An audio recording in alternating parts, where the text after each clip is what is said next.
Hello and welcome to In the Light, Growing Your Soul with me, Anna Isabel.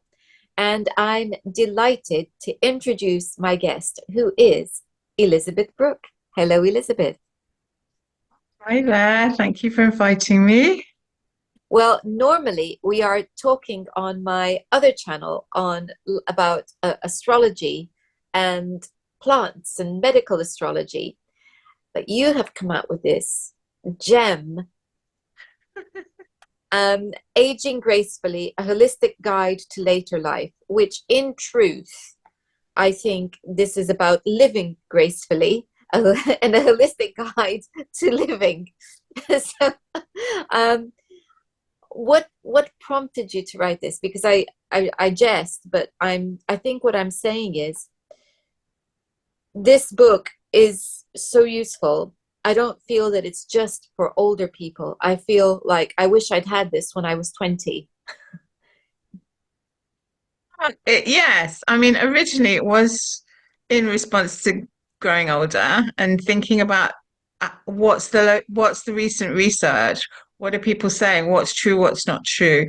And also very much fighting against that narrative that, oh, well, you're over 60, so you just have to put up with it, And I don't believe that. I think we can work around it. And I don't mind how old I get, but I don't want to be sick. And I don't Exactly. think you have to be. Old age is not an illness. It's not an illness. And I think there are lots of ways that you can navigate the world and be fine and healthy within the constraints of an aging body. But as you say, it works for all ages because it's telling you what gives us health, what makes us healthy, what we should be doing, what we should not be doing, etc. And the answers are quite surprising, I think. It's not what you would have thought. No, and we only need to look at the epidemic of chronic illness amongst all ages to understand that the truth is people are getting ill at all ages, and it has nothing to do with age. Illness is illness, and age is different. Of course, as we age, our bodies do change and perhaps become a little bit more vulnerable to various things, namely years of abuse. So, Yeah. take their toll, because the longer we carry on doing things that are bad for us, the bigger the toll on the body as time goes on. So from that point of view, yes, but I think it's there are so many things in here, right from the word go, that are useful. I call them, myth busters. So one of the things I thought was brilliant was that you are so good at very simply describing the problem with sugar. Yeah. So, Yeah. Elizabeth, tell us, what's the problem with sugar?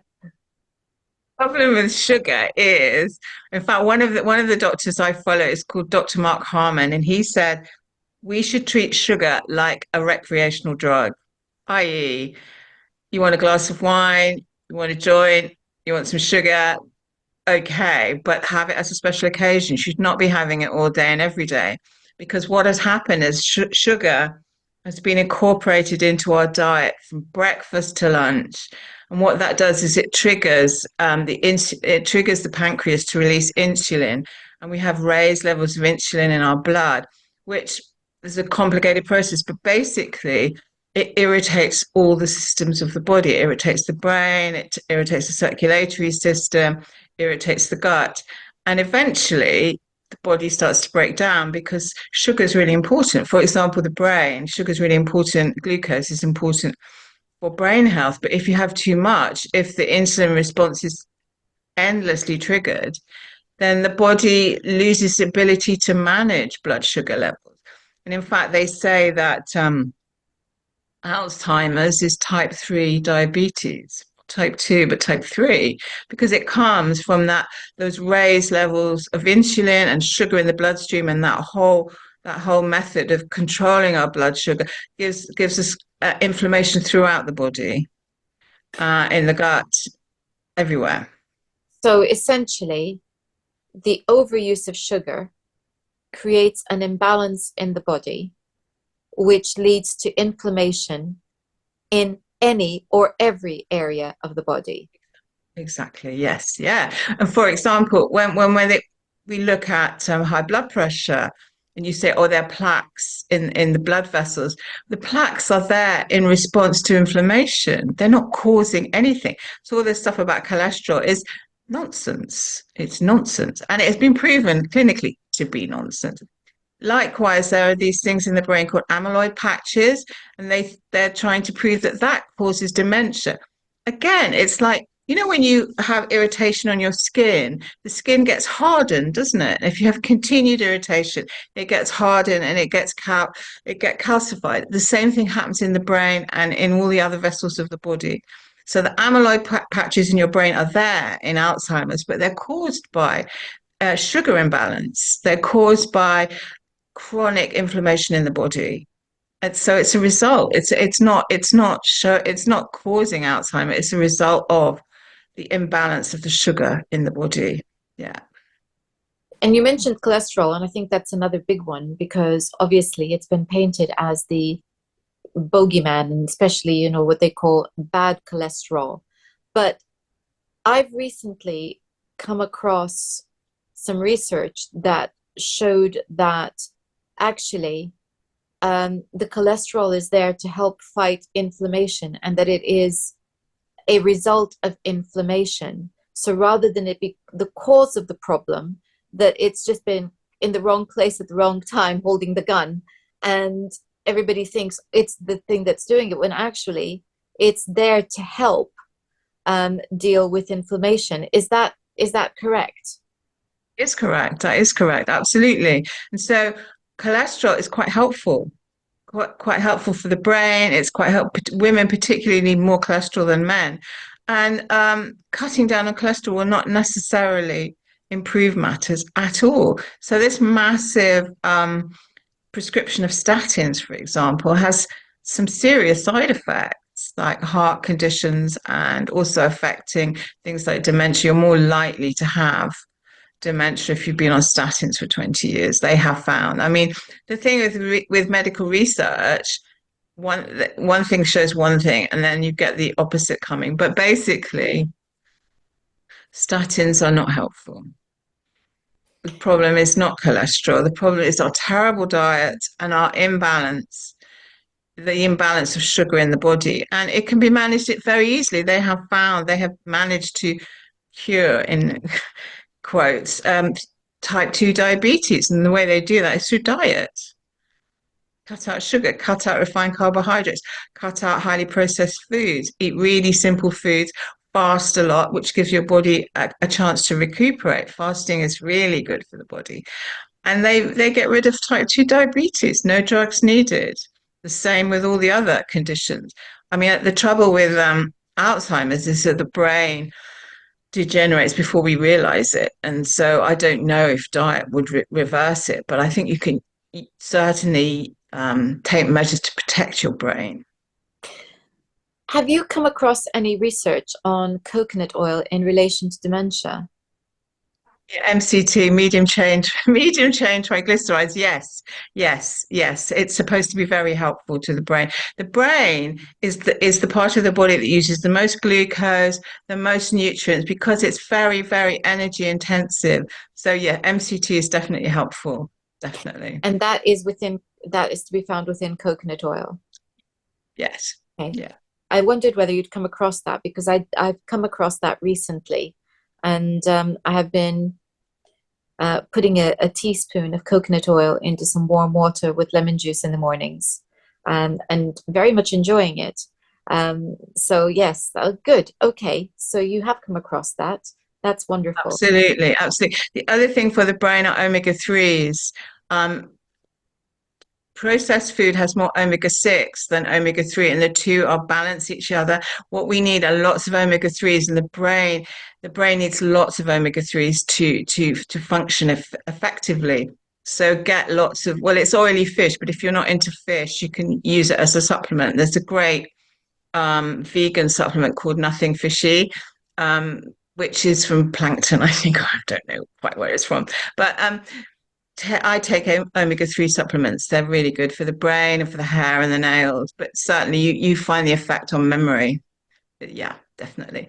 But the other thing about the brain is it's a muscle because the brain is so energy efficient. If you're not using bits of the brain, it goes to sleep.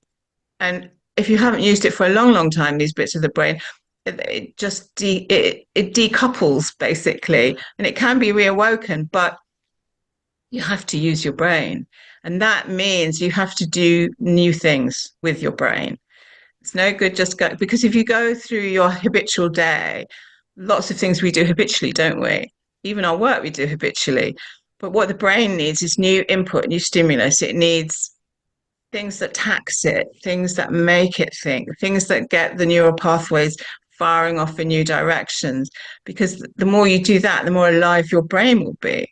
And so, what they recommend is learning a language because you can't guess language. So, you have to think about it. Music, playing an instrument. Again, it doesn't matter what it sounds like. What it is music is really interesting because you've got all the motor skills, you've got memory, you're thinking, you're hearing, you're seeing. Very complex process. Also, drawing is another one. They recommend life drawing because again, that you're doing lots of motor skills, but you're also thinking and you're doing proportions and you're looking at how one thing goes with another and light and shade. Quite complex process. And the one that I like, especially being a reader, is reading novels. Because when you read a novel, particularly I quite like mystery novels or detective novels, when you read a novel, you have to hold so much in your brain. You have to hold the storyline, and then you have to hold the character lines, and then you, especially if they're mysteries or thrillers, work out, are they telling you the truth? Is this a false story? And you're working out on all sorts of layers what is actually happening in this book while you're actually reading it. Very good workout for the brain. I think dance is really good, particularly also where you have to learn new steps, where you have to learn steps. Anything that requires coordination is another one, because again, as you say, what this is really about is creating new neural pathways in the brain.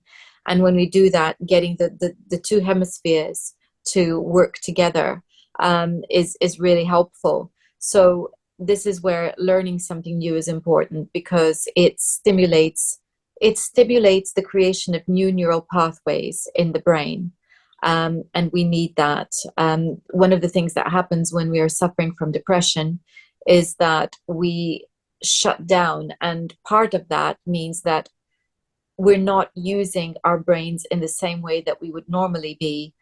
And neural pathways begin to go into disuse. So it's a bit like an old country path that's not used and becomes, overgrown and disappears. It's a bit Yeah, like yeah, that. It's a bit like yeah. that. So, in the same way that that can happen, so that it's almost like the brain is shrinking, we can also stimulate growth in the brain by learning new skills and doing new things. So this is wonderful information. I want to take you back to diet for a moment because you mentioned the imbalance of omega-6 and omega-3. And I first, funnily enough, came across this when I was reading nutrition for dogs because Oh, yes, because yes. my dog has allergies, and so I've ended up cooking for him over the years. And because of that, I had to do a lot of reading on nutrition. And so this is where I first became aware of the problem of imbalance between omega-6 and omega-3, because one of the things that I was discovering is that feeding dogs corn-fed chicken was creating problems because this is too much omega-6 in relation to omega-3. And so that then got me thinking and researching the human side of things. Tell us more about what the balance should be. And you've talked about the processed foods having a lot of omega-6.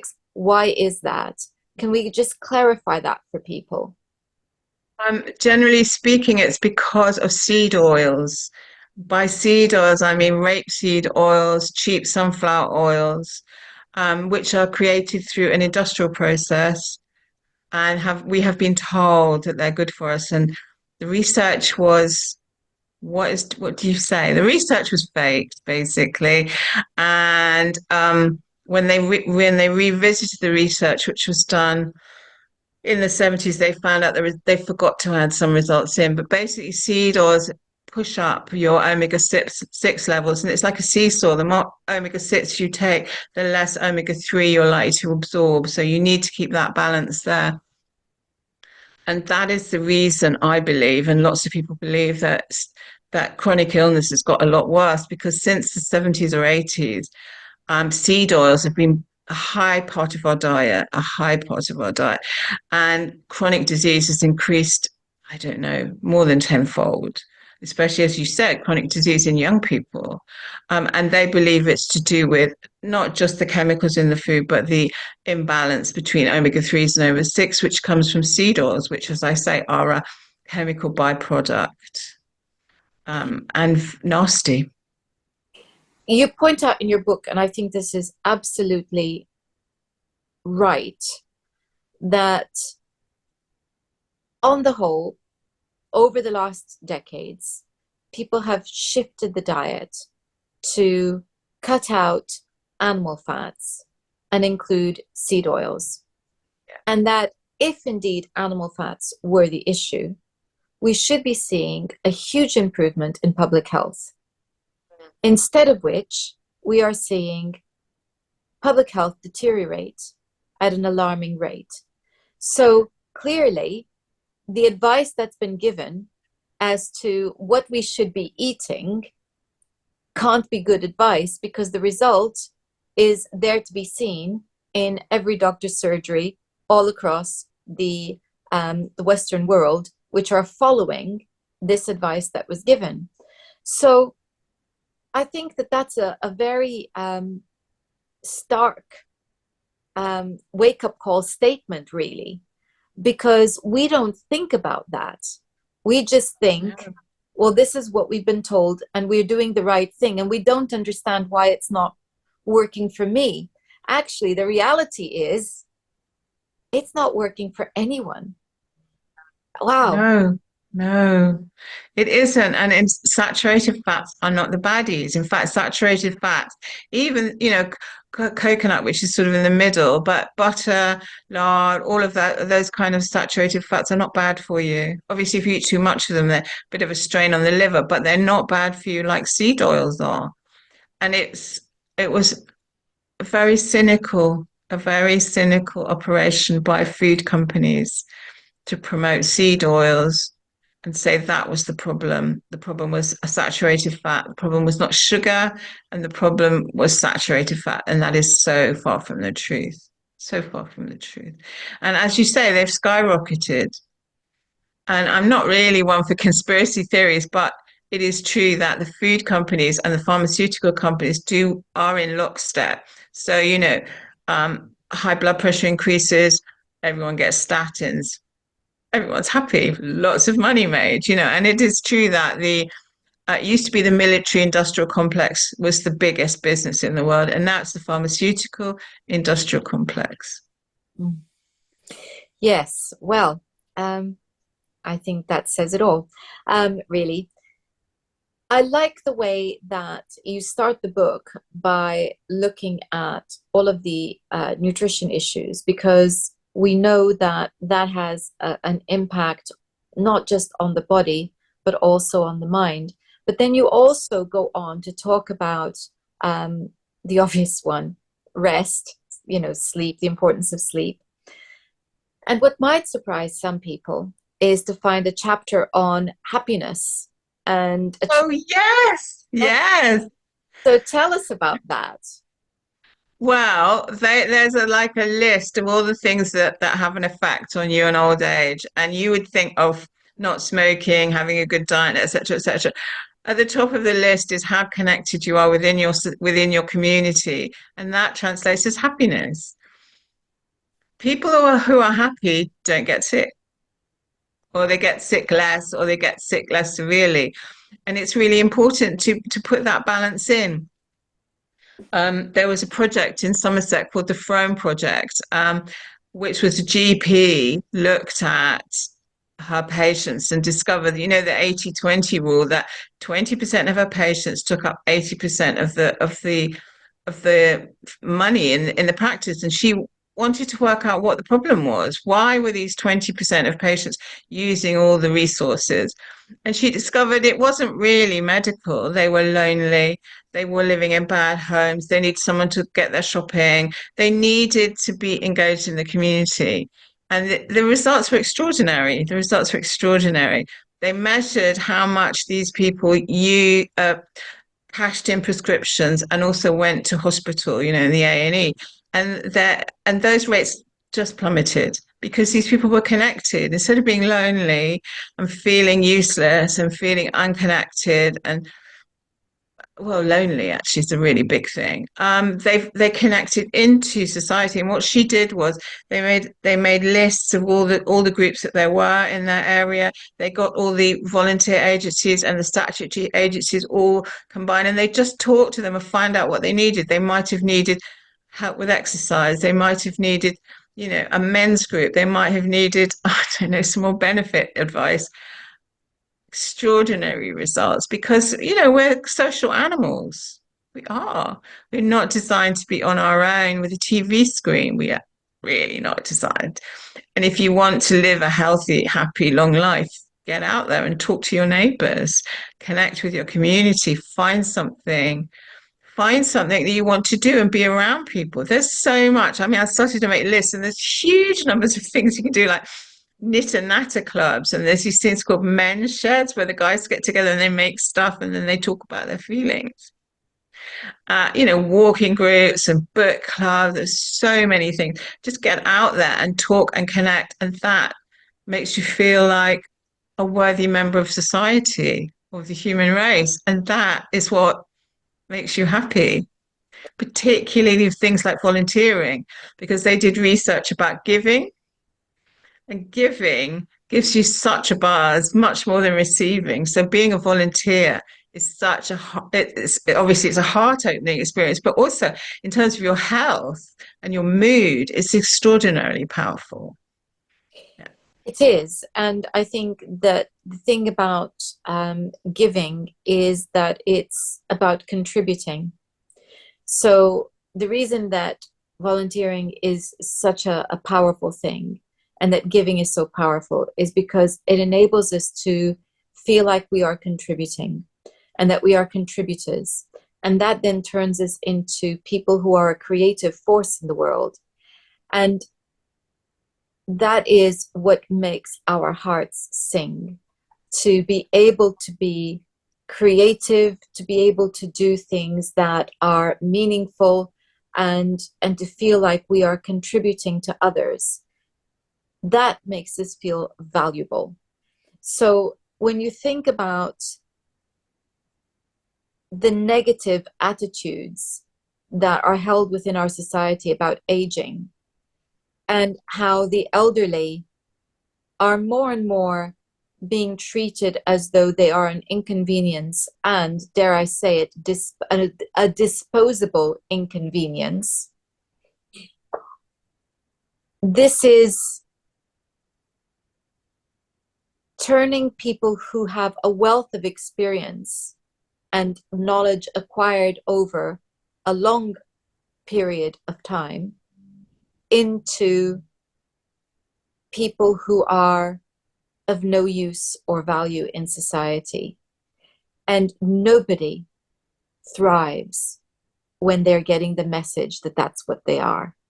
So I love that you have highlighted this in the book. It's so valuable.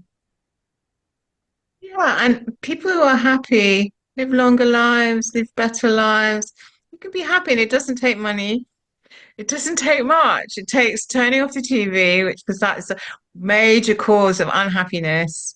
People who watch a lot of TV, or I think I'd add social media, much more unhappy, much more fearful, much more paranoid. It's not just the sitting, it's taking all that negativity. It feeds the amygdala, the lower part of the brain, which is all about fight or flight. So you can actually measure it in someone's brain. And if you watch or consume social media for more than about 3 or 4 hours a day, has a marked effect on your brain and it makes you depressed and fearful. Whereas if you're out talking to people and you're doing creative things and you're just feeling useful, you go up to your cerebral cortex, where, as you say, you get more creative. But also, it's a place where people are more compassionate. It's where we're more logical, where our heart is more open, etc. What you said there is so true because there seems to be, and I'm going to use the word epidemic again because it seems like there's quite a lot of it going around, but it seems to be that fear is the commodity of all media, whether Yeah. it's social media or television. Um, I don't know how many clients over the years have said, I don't think I really want to watch the news. And I said, please switch off the news. it's Yeah, yeah, it's absolutely. because they feel it having a very negative effect upon them. And I think that this is the thing is that when we are locked in our room and we are or in our home and we are listening to fearful story after fearful story, fearful message after fearful message, what we are doing is we are absorbing everybody's fears. So whether it's fear that's being pushed through the TV and from some agenda or other, or whether it's fear that's being shared by fearful people, we are absorbing that fear ourselves. And that creates a sense of alienation from the world because we don't feel safe going into the world. And what a joy it is when we step out the front door and discover that it's not as bad as we thought it would be, as we have been No told it way. would be. Yeah, crime has fallen. Crime has gone off the cliff. But if you listen to the media, you would not think that was the case, but it has. It's much less dangerous than it was even 30 years ago. Yeah, absolutely. Absolutely. And also, the thing about all the terror in the news and social media is that there is nothing you can do. So it reinforces passivity and helplessness, which is brings depression and all sorts of mental conditions as well, because you're being shown all this horror and then told there's nothing that you can do about it. That's right. Is Yeah. So this is, I think, a very timely addition to anyone's bookshelf. And the book is called Aging Gracefully, a holistic life guide to later life. And I would call this living gracefully, a holistic guide to living, because I feel that this is perfect for everyone of all ages who is just looking at how to nourish their lives and live very positively. Elisabeth, thank you for this beautiful book. Thank you very much, Anna. Been a joy speaking to you. Thank you. And now, if people want to find you, because I'll be putting a link to the book in the description box, but if people want to find you because you are a wonderful herbalist and medical astrologer, and if people want to learn more about what you do, how do they do that? I'm my website is elisabethbrooke.com and all my stuff is on there. I'm also on Instagram, where I post stuff and I have a blog on Substack and also on my website. astrology and herbs. But basically, my website is like the hub of what I'm up to currently. Excellent. I be sure to put a link to them in the description box. Thank you again, Elisabeth. Thank you. Bye bye. And thank you all for watching. Next time, we're going to look at understanding dogs through the elements. Until then, goodbye.